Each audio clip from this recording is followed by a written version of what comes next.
మీడియాలో fake news circuit late చేసినందుకు Osmania university పోలీసులు కేసు నమోదు చేసి అరెస్టు చేశారు. వివరాల్లోకి వెళితే వెస్ట్ మారేడుపల్లికి చెందిన మన్నే కృష్ణాంక్ తండ్రి పేరు లియో అగస్తిన్. ఇతను బీఆర్ఎస్ పార్టీకి చెందిన వ్యక్తి. సోషల్ మీడియా కన్వీనర్ కావాలని social media fake news circuit చేశాడు. ఏమనంటే ఉస్మానియా యూనివర్సిటీ హాస్టల్ మరియు మెస్సులు క్లోజ్ అయ్యాయని, అది తెలుసుకున్న చీఫ్ వార్డెన్ శ్రీనివాస్ కంప్లైంట్ మేరకు ఉస్మానియా పోలీసులు కేసు నమోదు చేసి అతన్ని అరెస్టు చేసి రిమాండ్కి తరలించారు. ఇలాంటి అబద్ధపు వార్తలు సోషల్ మీడియాలో వస్తే వాటిని నమ్మవద్దు, స్వయంగా వచ్చి తెలుసుకోవాలి అని విన్నవించారు. ఇలాంటి ప్రలోభాలకు ఎవరైనా పాల్పడితే కఠినంగా చర్యలు ఉంటాయని చెప్పారు.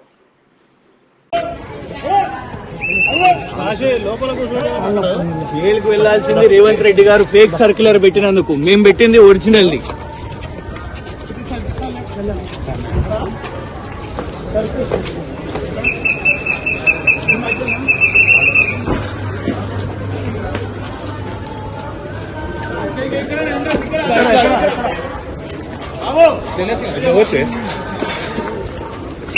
సోషల్ మీడియాలో ఫేక్ న్యూస్ సర్క్యూట్ లేట్ చేసినందుకు ఉస్మానియా యూనివర్సిటీ పోలీసులు కేసు నమోదు చేసి అరెస్టు చేశారు. వివరాల్లోకి వెళితే వెస్ట్ మారేడుపల్లికి చెందిన మన్నే కృష్ణాంక్ తండ్రి పేరు లియో అగస్తిన్. ఇతను బీఆర్ఎస్ పార్టీకి చెందిన వ్యక్తి. సోషల్ మీడియా కన్వీనర్ కావాలని social media fake news circuit చేశాడు. ఏమనంటే ఉస్మానియా యూనివర్సిటీ హాస్టల్ మరియు మెస్సులు క్లోజ్ అయ్యాయని, అది తెలుసుకున్న చీఫ్ వార్డెన్ శ్రీనివాస్ కంప్లైంట్ మేరకు ఉస్మానియా పోలీసులు కేసు నమోదు చేసి అతన్ని అరెస్టు చేసి రిమాండ్కి తరలించారు.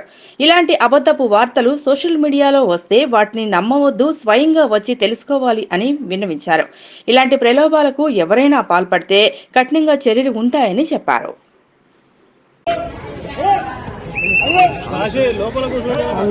జైలుకు వెళ్లాల్సింది రేవంత్ రెడ్డి గారు ఫేక్ సర్క్యులర్ పెట్టినందుకు. మేము పెట్టింది ఒరిజినల్ది.